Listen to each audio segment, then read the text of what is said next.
अगर वेद ने पहले बता दिया होता कि वो विधि को नहीं पायल को पसंद करता है, तब मम्मी जी उस छोटे घर की छोटी बेटी को इस घर की छोटी बहू बना चुकी होती। पर देखो, मैंने प्लान ऐसा बनाया कि बात पहले सामने आई नहीं। बात तब सामने आई जब सारी बात बिगड़ गई थी। अब ना इस घर में छोटी आएगी और ना ही बड़ी। अब होगा थारा पर्दाफाश और घर के झाड़ू पोछे की सजा मिलेगी थारे को। फिर बनवाऊंगी थारे से भी ज्यादा महंगा गहना। बाकी तो तू। मैं क्या कहूंगी सूरजमुखी जी, जो कुछ भी कहना था वो तो वेद ने ही कह दिया, पर उसने जो कुछ भी कहा ना, बिल्कुल भी सही नहीं कहा। आप कहना क्या चाहती हैं, साफ साफ कहिए। यही कि अगर वेद को विधि पसंद ही नहीं थी तो उसने रिश्ते के लिए हाँ ही क्यों की।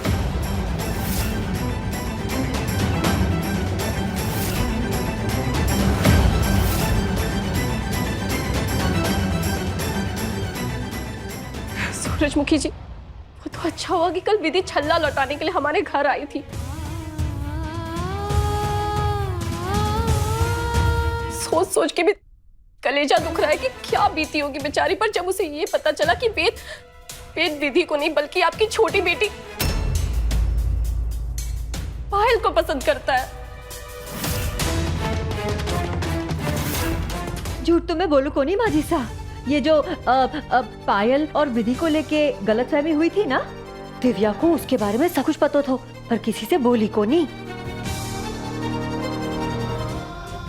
बात तब सामने आई जब सारी की सारी बात बिगड़ चुकी थी। अब ना विधि इस घर में आएगी और ना ही पायल।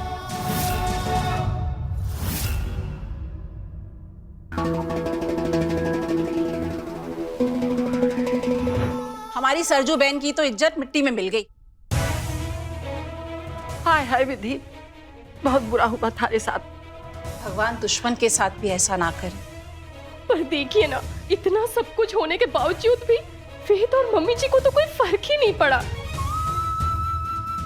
वो दोनों तो यहाँ रिश्ता लेकर आने वाले हैं आपकी छोटी बेटी पायल का हाथ मांगने के लिए। इसलिए मैं दौड़ी दौड़ी भागी चली आई उनसे पहले, ताकि आपको आके प्रतिभा जी से बात जाकर करो। माँ, आप गुस्से में हैं, आप कहीं नहीं जाएंगी, पहले शांत हो जाइए। ना, जो बात होनी है अभी होगी और थारी कोई बात नहीं सुनने वाली मैं। अब जो जवाब मारे को चाहिए वो प्रतिभा कुठारी मारे को देगी।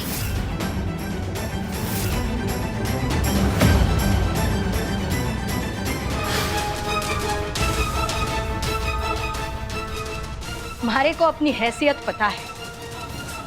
आपकी इतनी बड़ी हवेली की बहू बनाने के सपने मैंने देखे कौन ही। बात आप ही ने छेड़ी थी। हम तो चुप कर, बीच में ना बोल। आप आई थी रिश्ता लेकर, मन में बड़ी खुशी हुई थी कि आपने हमारी बेटी में गुण देखी, इसकी काबिलियत देखी, इसकी अच्छाई देखी। पर मारे को क्या पता था ये रिश्ता करके आप हमारी बेटी को सबसे बड़ा दुख देगी। ये तो भला हुआ आपकी बहू का सारा सच आके बता दिया हमारे को।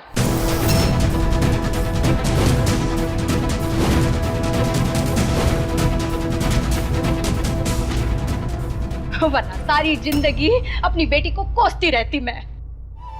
काश ये सब हुआ ही नहीं होता। पर बिगड़ी बात बने नहीं, लाख करो किन कोई, रहीमन फाटे दूध को मत्थे न माखन होई। पर फाटे दूध से पनीर तो बन सके। थारी कोई भी बात से कुछ नहीं होना सा। हमारे पास भले पैसे ना सही, खुददारी बहुत है। ला माँ ये आप।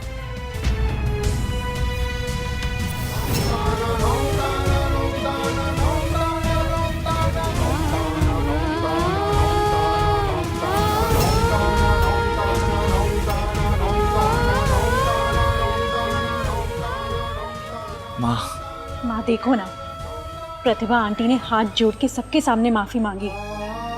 गलत फहमी के कारण ये सब हुआ है उनसे, और वो अब अपनी गलती स्वीकार भी रही है।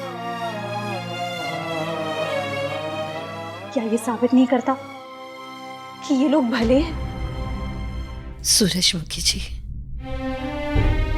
द्वार तक आकर लौट कर मत जाइए। 2 मिनट के लिए अंदर आइए, उसके बाद मैं आपको नहीं रोकूंगी। जिस अपमान की लखन बात कर रहा है ना, उसकी वजह तुम हो। जो शर्मिंदगी हमें सहन करनी पड़ रही है ना, वो तुम्हारे कारण हुई है। सूरजमुखी जी और विधि को क्या दोष दो? उनका गुस्सा तो जायज है, पर तुम्हारी हरकत जायज नहीं है। और हद तो ये है कि आज तुम उनके घर गई, उन्हें भड़काने के लिए, उनके जख्मों पर नमक लगाने के लिए।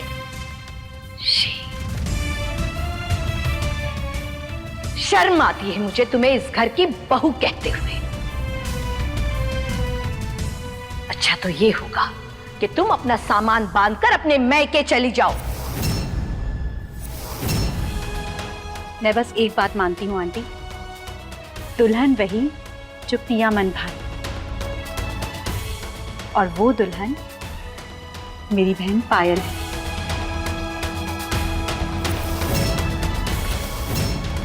आज मैं अपनी बहन का रिश्ता लेकर आई हूँ आपके पास।